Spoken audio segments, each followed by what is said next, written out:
नमस्कार, मैं हूं आपके साथ अंजना शर्मा और आप देख रहे हैं सरताज इंडिया न्यूज। तो आइए शुरुआत करते हैं आज की खास खबर से। कोई लिफ्ट में फंसा तो कोई ट्रेन में। स्पेन और पुर्तगाल में ब्लैकआउट से हड़कंप।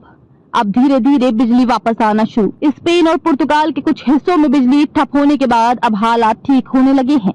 हालांकि इन दोनों देशों की सरकार ने इमरजेंसी लागू कर दी है। स्पेन और पुर्तगाल के कुछ हिस्सों में बिजली की भारी कटौती के कारण विमान उड़ान नहीं भर पाए। सार्वजनिक परिवहन बंद हो गया और कुछ अस्पतालों को नियमित ऑपरेशन स्थगित करने पड़े। स्पेन और पुर्तगाल के कुछ हिस्सों में बिजली ठप होने के बाद अब हालात ठीक होने लगे हैं।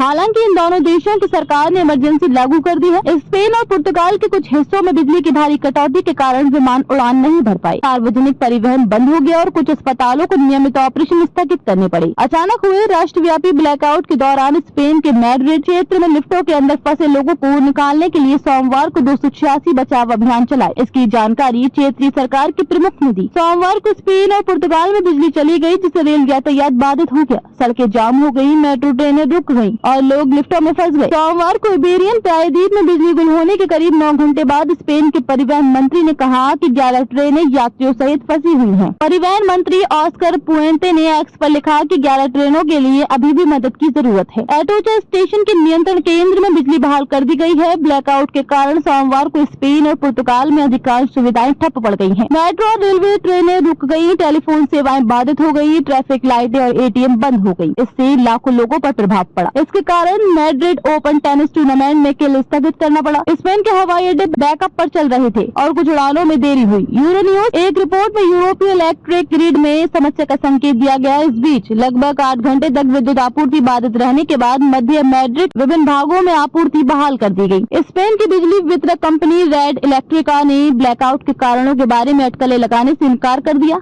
पुर्तगाली राष्ट्रीय साइबर सुरक्षा केंद्र ने कहा कि इस बात का कोई संकेत नहीं है कि ये कटौती साइबर हमले के कारण हुई थी। रेड इलेक्ट्रिका के संचालन प्रमुख एडुआर्डो प्रीतो ने घटना को असाधारण बताया। पुर्तगाली कैबिनेट ने प्रधानमंत्री आवास पर आपातकालीन बैठक बुलाई और स्पेन के प्रधानमंत्री पेड्रो सांचेज ने ग्रिड परिचालन को बहाल करने के प्रयासों का जायजा लेने के लिए बिजली वितरक कंपनी रेड इलेक्ट्रिका का दौरा किया। स्पेन के सार्वजनिक प्रसारक आरटीवीआई ने कहा कि स्थानीय समय अनुसार दोपहर के बाद देश के कई क्षेत्रों में बिजली आपूर्ति बाधित हुई, जिससे समाचार कक्ष मैड्रिड स्थित स्पेन की संसद और देश भर के मेट्रो स्टेशन अंधेरे में डूब गए। स्पेनिश टेलीविजन पर प्रसारित वीडियो में मैड्रिड में मेट्रो स्टेशनों से निकलते लोग और बार्सिलोना में स्टेशनों पर खाली ट्रेनें नजर आ रही हैं। स्पेन की सरकारी विमान सेवा आइबेरिया एयरलाइंस ने कहा कि उसे 23 उड़ानें रद्द करनी पड़ी। स्पेन के आंतरिक मंत्रालय ने सोमवार को आइबेरियन प्रायद्वीप के अधिकांश हिस्सों में बिजली कटौती के बाद आपातकाल की घोषणा कर दी।